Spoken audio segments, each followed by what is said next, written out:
Dane Brugler released his 7-round mock draft on Wednesday, and he made a not so surprising pick for the Cowboys at 12. We'll break it down next.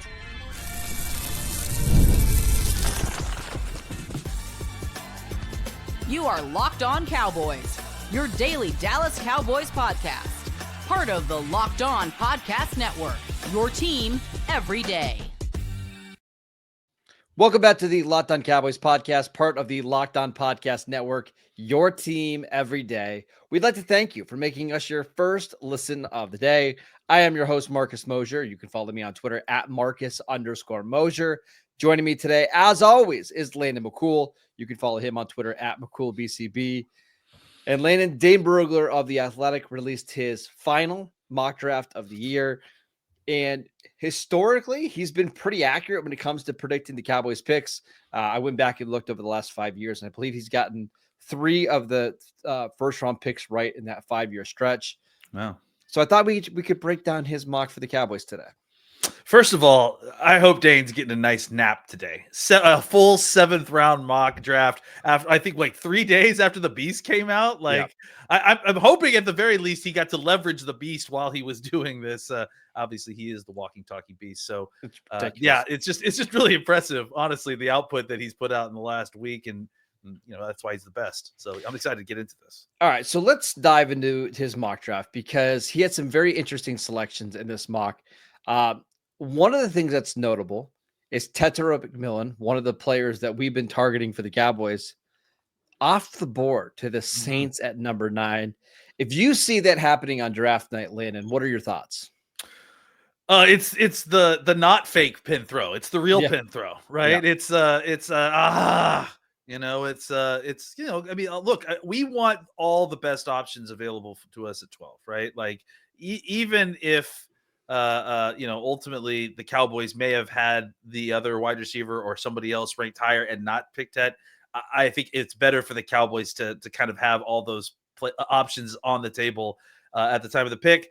It's not likely. Obviously, we've been through enough of these where you arrive at 12 and one of those guys that you're looking at is gone. But I'm not shocked to see him go in the top 10. Was a little surprised to see him go to New Orleans just because I hadn't previously seen, I don't think, that pairing as much. But I mean, well, we should say it makes sense because Chris Olave had, I believe, his 5th documented concussion last year since entering the NFL, and their number 2 receiver, Rashid Shaheed, tore his ACL, missed the rest of the season. So like their top 2 receivers are coming back from major injuries.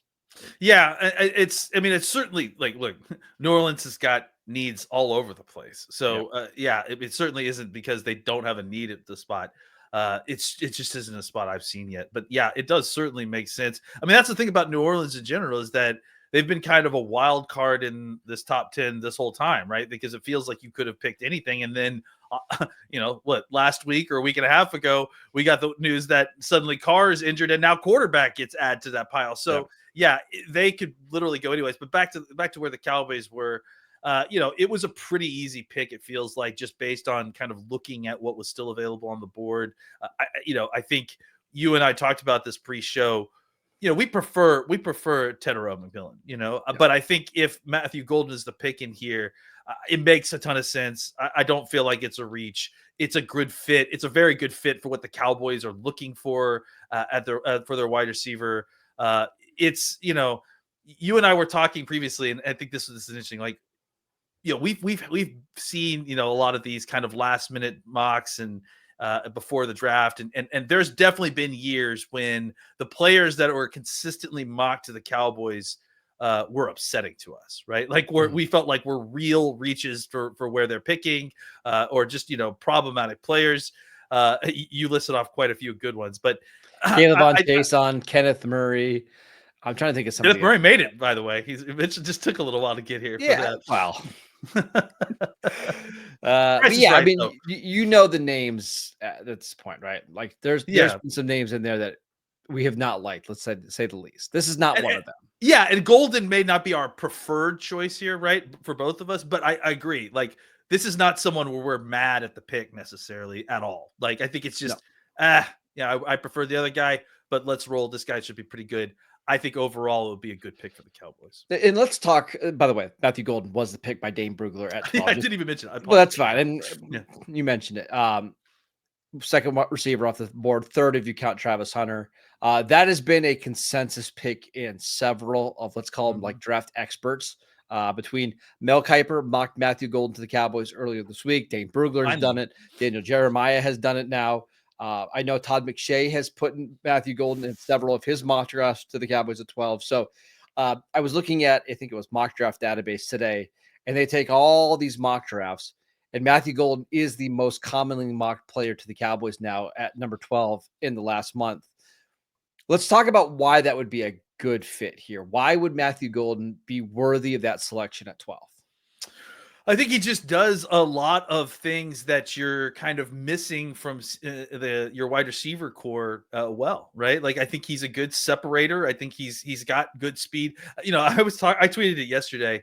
I almost wish he had run a 4.3 instead of a 4.29, just because it feels like there's so much consternation about the fact that so many folks don't feel like he runs a 4.29, and I agree. Like I see that as well, but it's not like the guy is slow, right? It's not like he has problems pulling away from folks or you don't see a lot of speed.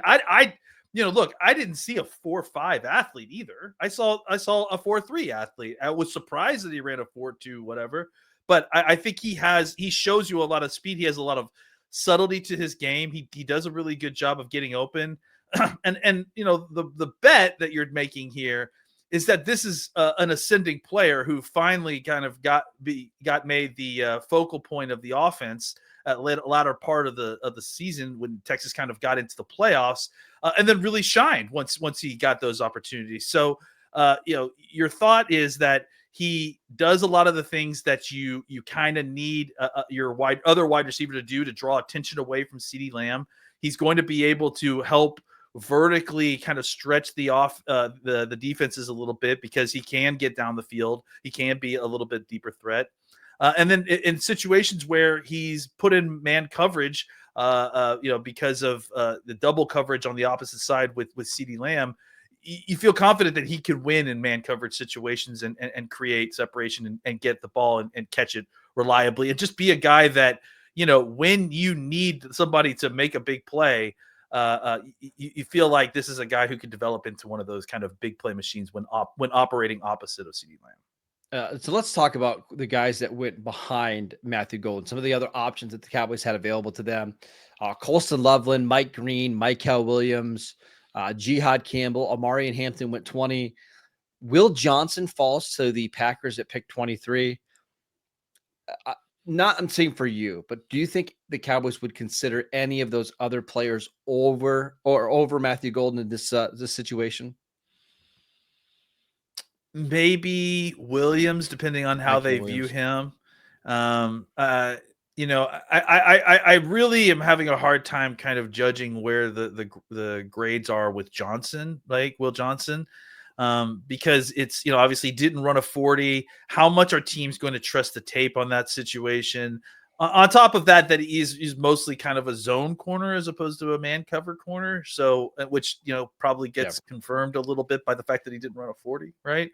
So, I think probably Williams would be the only one that, honestly, if they took Campbell, I wouldn't be shocked there either, but they would have to have had a very big grade, because I just feel like probably if I'm looking at, all those players, they're probably all graded very similarly. Sure. Right.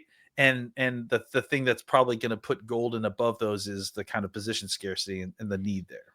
One of the reasons, and again, I'm not super high on Matthew Golden, the player, but one of the reasons why I would be good with the pick here is because I think when we've been saying this all offseason, Landon, wide receiver 2 is their biggest need on this offense, whether pass catcher number 2, wide receiver 2, whatever you want to call it.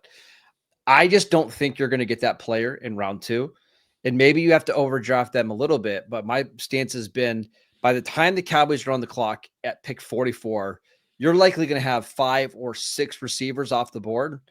And in this mock draft by Dane, 6 wide receivers are off the board by the time the Cowboys are on the clock.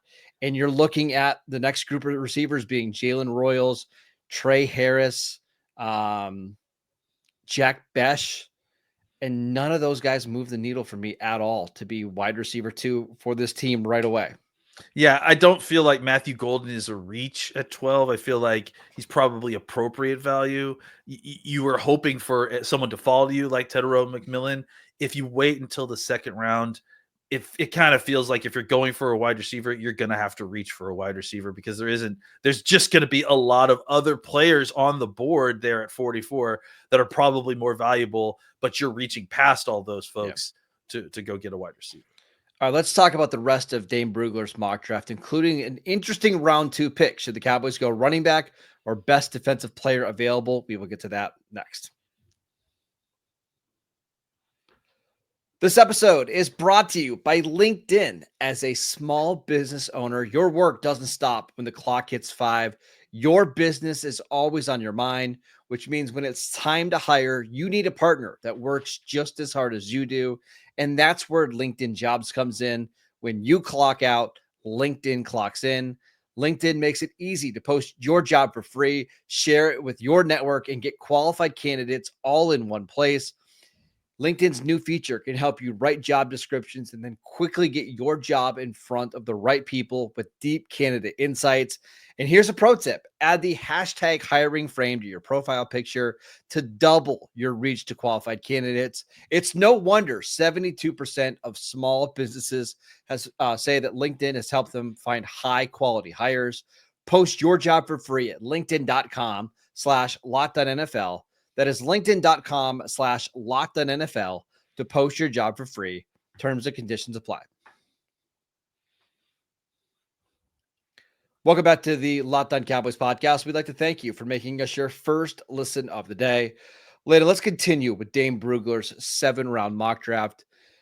I get the feeling we're trending towards a consensus of Matthew Golden at 12, which makes this next pick really interesting. Do the Cowboys dive into the running back class and try to get a starting running back, stud running back, or do they look to grab maybe the best defensive player available? Here at pick 44, here are some of the top defensive players available: Tyleik Williams, Landon Jackson, James Pierce from Tennessee, which is interesting, Darius Alexander, Nick Scorton, Joshua Farmer, TJ Sanders, JT Tuimalu from Ohio State. You have Siobhan Ravel, the corner from East Carolina. A couple other guys, Alfred Collins, Benjamin Morrison. But instead, the Cowboys take Quinshon Judkins, the running back from Ohio State, here at 44. What are your thoughts on that decision? I like it. I mean, listen, I think the only one of those guys that really would give me pause about taking Judkins here is Williams, the defensive tackle from Ohio State. I really like him. Okay. Yeah, because I just think he comes in and he's an immediate floor raiser on your run defense. And I think he can kind of push the pocket a little bit if you need him to in pass situations. He's not a sack guy, but he is going to make your run defense immediately better. But I don't hate at all the idea of taking Judkins here in the second round. I mean, especially since the way this draft fell, guys like Henderson went in the top 40. I think, where did Henderson go? Do you have that happen to have that? Right, I do. Like Trevon Henderson went 39 to the Bears. Oh, yeah. So it was like, yeah. So he went like 5 picks before the Cowboys. So it looked like that second tier running back, second running back tier run was already beginning. Right. So, to me, it's, you get to a point at 44, you look and see exactly where, if that run has begun or not yet. And then I think that's kind of how you make your decision on whether or not you want to wait for another round to get your running back, or you want to pull the trigger with the best guy here. Because the truth of the matter is that honestly, I like Judkins or Henderson as much as all those defensive players that you named, right? So the fact that Henderson. What about Siobhan Ravel? Because that's the one I struggle with a little bit. The East Carolina corner. I know. I like. Yeah, go ahead. Sorry. It's another injured corner, but man, he's talented. Yes, he is another injured corner. Yes, he is talented. I also think that he part of the issue with Ravel is that he needs to play more. Like, he still needs more experience. So it's not even just like, oh, he's an injured guy that's ready to come in and go. Like, I think he needs a little bit of development too. Not that I'm poo-pooing that. I certainly don't have a problem with that in the second round, obviously, with this team. But to me, like, if you're asking me to choose, I would prefer to choose Judkins and then figure that situation out a little bit later. So let's talk about Judkins really quickly. No. I'm a huge fan of Quinshon Judkins. My comp for him is like 2018 Ezekiel Elliott, which is still a really good player, right? Like a really, really good running back between the tackles, can help you as a receiver. He runs angry. If he were the pick at 44, I'm giving it an A+. Like I love Judkins. I think that's a fantastic pick. One of the issues I'm having though is with sequencing. We talk about this all the time. I think you can get running backs in the third round, and I'm wondering if the third round is the better spot to get a running back and then use pick 44 to try to get somebody that'll help out your defense. Because in this mock draft, let's go ahead and go through it. At pick number 76, Shemar Turner, defensive tackle from Texas A&M, who I like, but the running backs that are available still at that spot, Dylan Sampson, who goes 83rd to the Steelers. We have DJ Giddens still available here. RJ Harvey, Jordan James, Ollie Gordon, Damian Martinez, Trevor Etienne, Byshell Tootin, Devin Neal. All of those guys are available, and they all went in round 4 of this mock. I just wonder if the better combination is pick your running back. Let's say Damian Martinez in round 3, and then at pick 44, you're adding someone like Tyleik Williams to help your defensive line.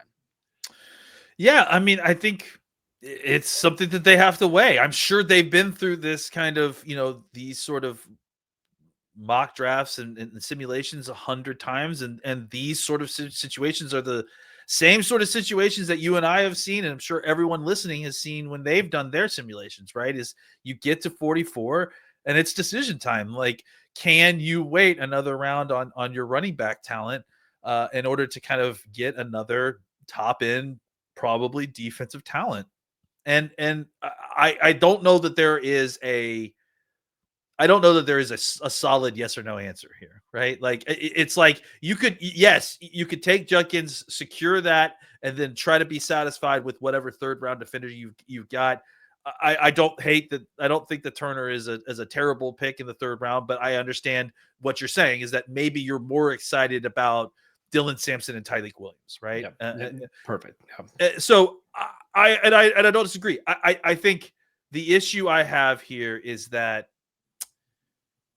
this team's been burned doing that before, right? And like I look back to specifically, what was it?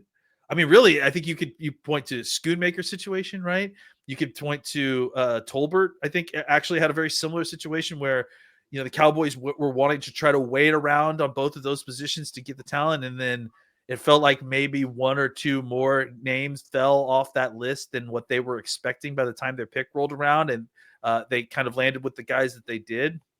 I mean, not that I have problems with those two guys, but I think you see that those two guys both took a little bit longer to kind of develop into players, and that you're hoping maybe they kind of shine this year, which is, their contract year for both of those guys, or at least one of them, right? So I think what you're looking at is, do you want to wait an extra round and potentially get a slightly lesser player at the running back position that, and what that may translate to is the difference between a guy who's ready to come in and be the focal point of your running back room versus a guy who, may have to work into that situation a little bit as the, training camp and season kind of moves along.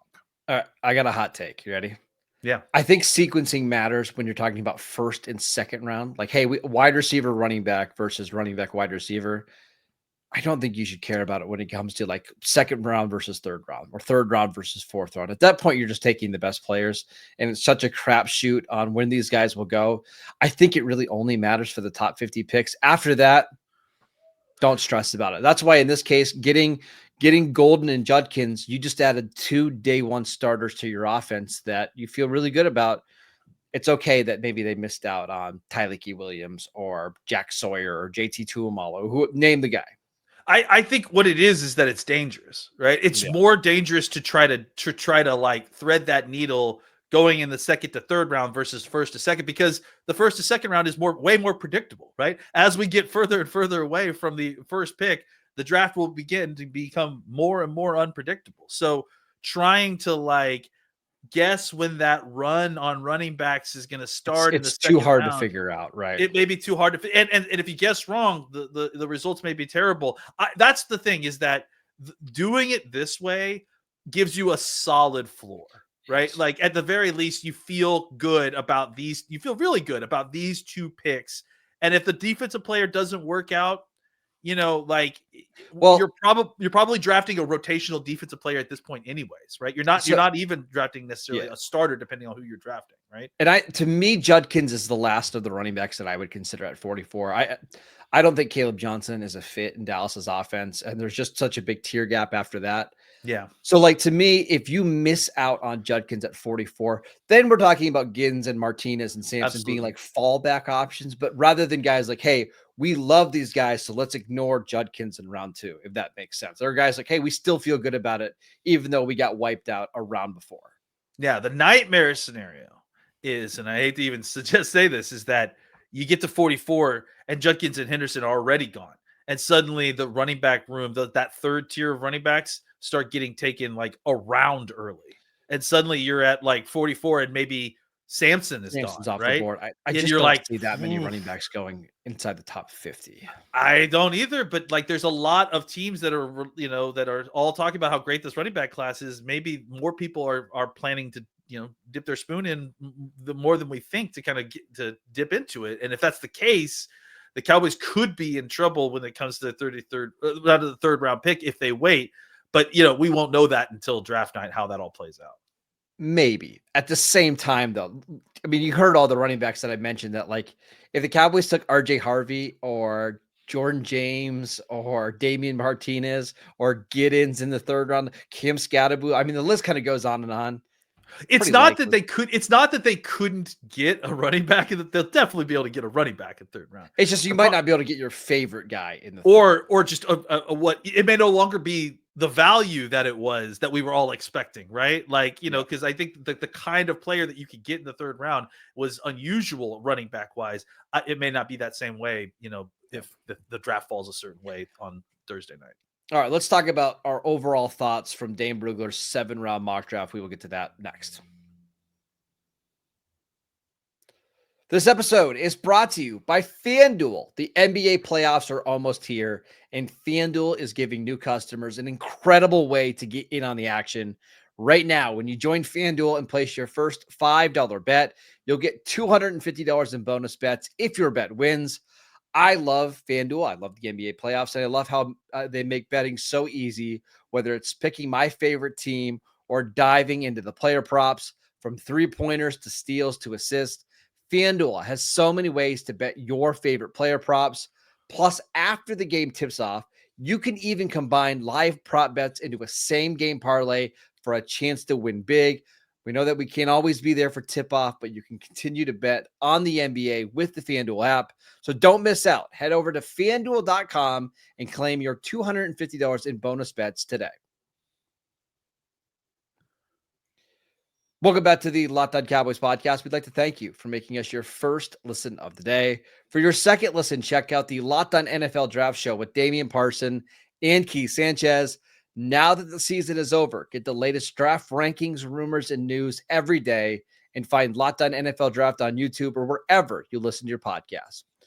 All right, Landon. So the overall haul for the Cowboys here, I'll read the names really quickly. Matthew Golden, Quinshon Judkins, Shemar Turner in round 3, Corey Black, a corner from Oklahoma State in round 5, Fidel Diggs, an edge from Syracuse in round 5, Cody Simon, linebacker, Ohio State, round 6, Jordan Hancock, corner/safety from Ohio State, Kitten Crawford, safety from Nevada, Hayden Connor, a guard from Texas, and Jack Nelson, an offensive tackle from Wisconsin. Cowboys love their day 3 Wisconsin offensive lineman.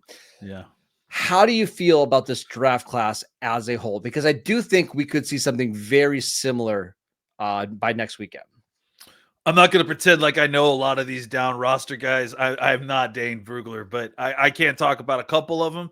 And honestly, like we've talked about, right? Like the truth of the matter is the draft is the first 3 rounds, right? Yeah. Maybe the first 4. They're all just fourth round pick. After that, it's a backup. crapshoot, right? Yeah. Yeah.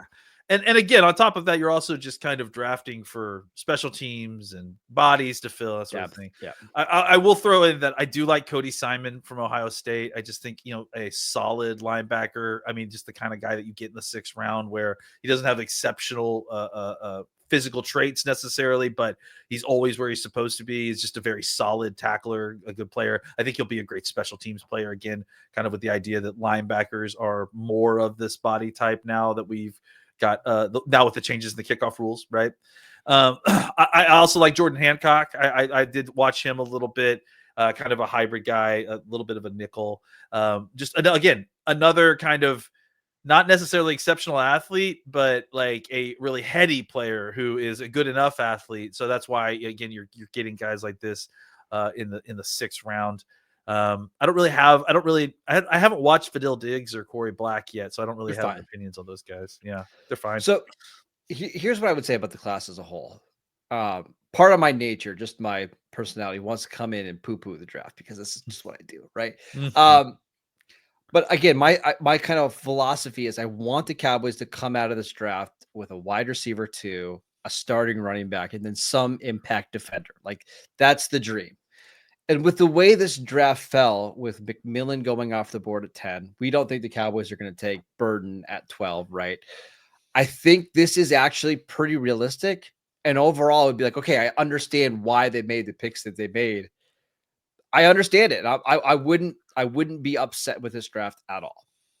Yeah, it kind of feels like, the first 2 picks are really just making solid contact with the ball, right? And just like solid doubles, right? And I feel like the feeling of positivity or just kind of neutrality on this draft will fall on exactly what we get out of Shemar Turner, right? Like, which is a bit, I think Texas A&M probably felt that same way too, with considering everything that went on there. But yeah, like I think, you feel like if you came out of this draft with Matthew Golden and Quinshon Judkins, man, those two, you feel really solid about filling the holes that you had specifically on offense.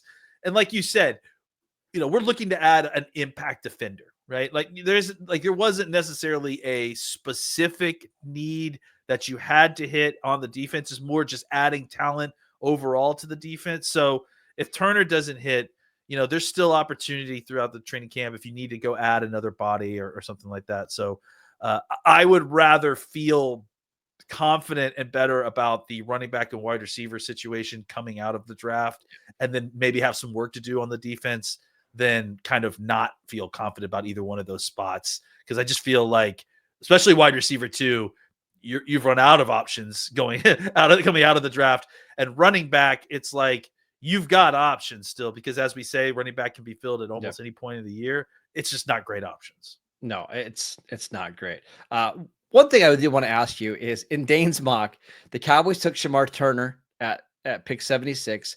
Ty Robinson from Nebraska went at pick 77. And then Ty Hamilton, a defensive tackle from Ohio State, went at pick 78. So 3 defensive tackles in a row.